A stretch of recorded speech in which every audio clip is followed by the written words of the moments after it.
existentially, I have a pressure to make someone who is contributing to society. Nobody wants to raise the serial killer on accident, so in a way. Yeah. Because you look at, nobody wants to make, and I think actually Bill Burr talked about this, you're just making another in-the-way kid. Someone else who doesn't look at the light in traffic. Like, nobody wants to make that kid who's just in the way. So you have a different pressure on yourself to not be in the way. You have to conduct yourself a little bit better because like, there's going to be someone after me that's going to have to deal with these problems that society creates, or that you help society politically or otherwise create. So you have somebody who's going to live in a world that after you're gone. And so existentially speaking, maybe I have a little bit more responsibility to society to be like not such a shitty person, and to raise my kids not to be shitty because like, hey, it doesn't end with me. There's going to be an extension. Someone's going to be reflected. Right. I'm gonna project myself. Your in the future. your example will live on. Like the actual whether you types like of it or not. Yeah, the actual behaviors that you exhibit in front of your kids will live on through your kids, whether you plan on that or want that to be the case. Absolutely. I take a different approach to raising the boy as opposed to raising the girl. Oliver, I can knock around. I can be very physical. He's a very physical kid, whether I like it or not. I don't know how many times I've whacked him in the back of the head, which is horribly wrong. It's in like none of the books. It's in none of the books. And it's the opposite is in all the books. But his head is always right there at arm level. And when he's doing something wrong, you can flick him in the back of the head, and all of a sudden they're doing something right. No, but I'm much more physical with Oliver. I can grab him and rip him out of the car. I can throw him. He's capable of this, but I could just never... to be clear, by the way, you're not physically abusing your children. I am not physically. I feel like somebody might listen to that and they're like, why are they both so cavalier about this? Well, also my job. Right. You have to remember that my job is wrestling people around and holding them down and making them say uncle. So I think that's also another thing to understand is that like contextually, your understanding of physical space and how you interact physically with other objects and people absolutely is at another level, right? So like you when you're like, oh, I pull them out of the car or throw them around or whatever, that doesn't mean, like drunken uncle comes home and like throws their that's not what that means. Yeah, my kids don't have marks. No. Don't call CPS on me. No, they're fine. I promise they're fine. Their mom is a certified reporter, someone who has to report everything like a teacher. Yeah, no, the kids are fine. I have that. So even not to interrupt, but even me not being like, I'm that uncle to all of my nephews. Mm-hmm. Even the nieces, every single one of them is like, we're going to wrestle. Every time they see me, like, let's wrestle right now. I'm like, I'm here for dinner. Give me a second. We'll wrestle after dinner. But like every single one of them understands like, oh, this is the uncle that we like wrestle with. Like, you can there's grab a him. Physicality. And I also treat them a little bit more like, not necessarily, I'm not going to say I'm like careless with them, but I let them experience like getting turned around and getting tossed up and getting rolled around and putting a little bit of pressure on them and letting them put a little pressure on me and letting them kind of push me around and let them experience. Cause I don't think they necessarily get that in other places. Like they don't necessarily get that with their parents. They don't necessarily get that at school. They don't all do jiu-jitsu, so they don't get that at an academy. Yeah. And I think that physicality is really important for them to experience. So anyway, you were saying. Well, my kids learned to crawl. They learned to walk. They learned everything on the jiu-jitsu mats. These kids were born into my job. They were born into my passion and their mom's passion. Their mom's a black belt as well.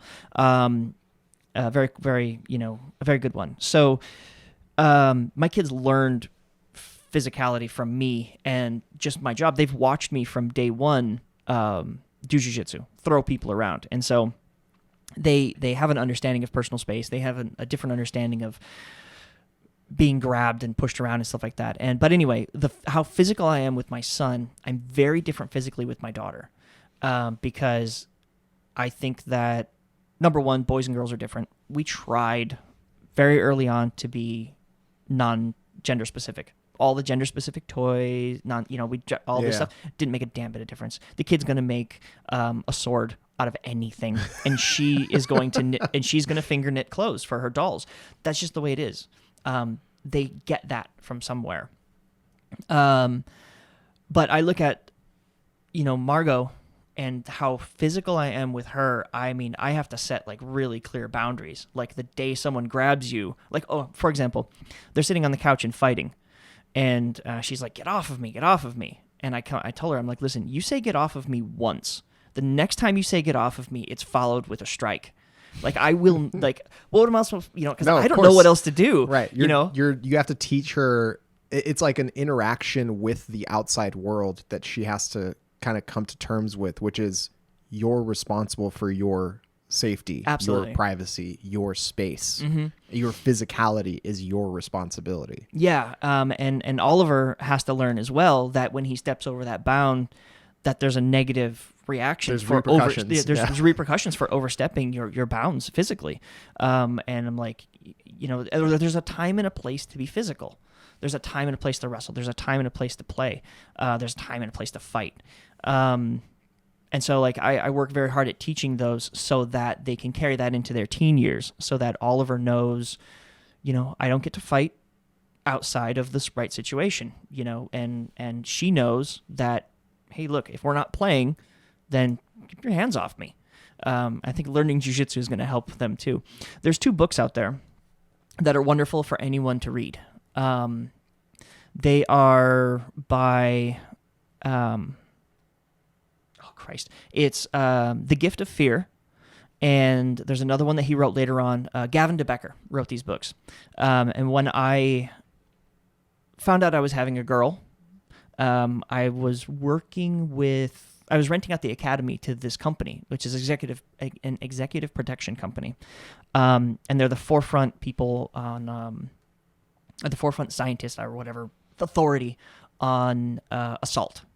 And the first one is The Gift of Fear, and it teaches you that fear is not a bad thing. It teaches you that you should listen to fear. And then there's the second one, which is Protecting the Gift, which I believe he wrote after he had kids. And it's all about letting your kids respond to fear and what a good tool that is. And also, it goes into situations where kids have been kidnapped or attacked or assaulted. And most of the book is all positive. Everything ends positively, but there's also those situations that, like, they never did find Timmy. Nightmare situations.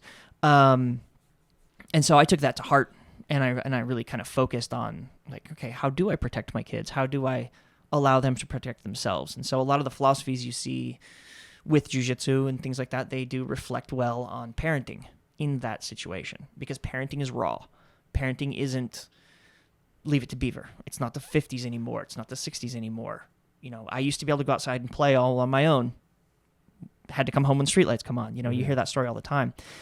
I take my kid to the park, and I'm right there. I can't stop myself from sitting on top of my kid, just because society and things have changed, the places that we live.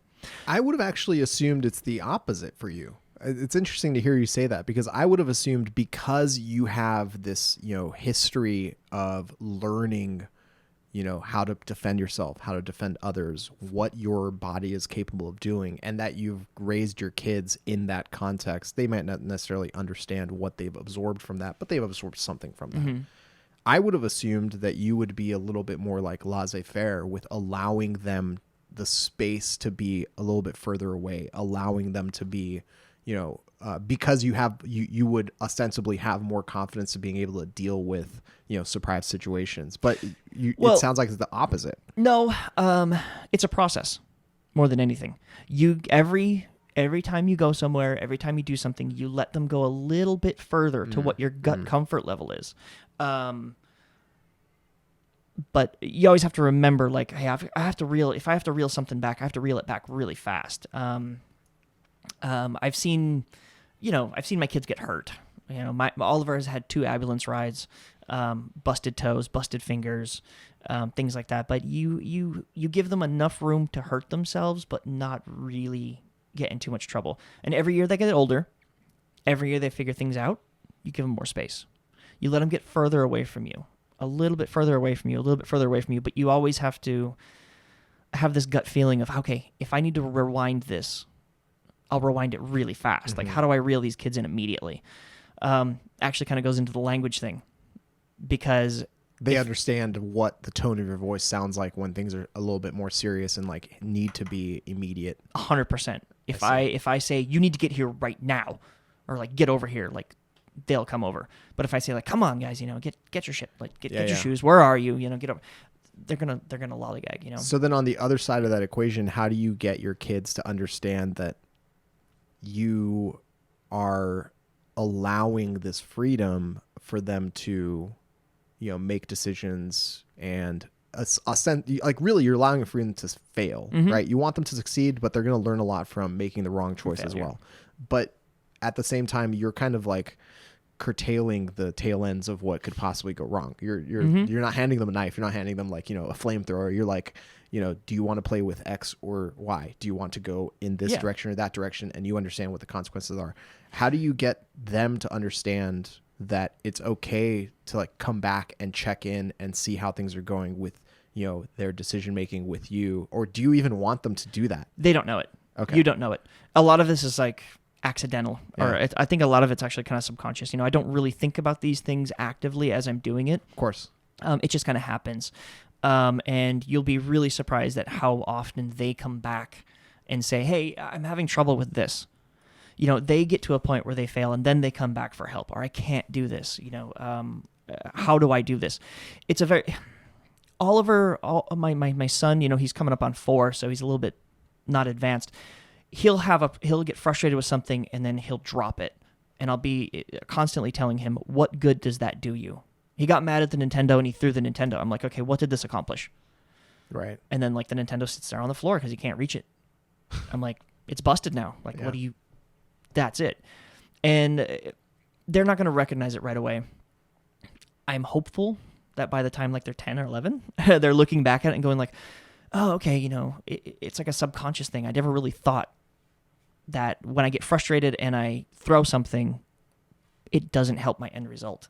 I'm just more frustrated because I now broke it. Yeah. You hope that it comes back later on, but I don't think there's an active process, like an active thought.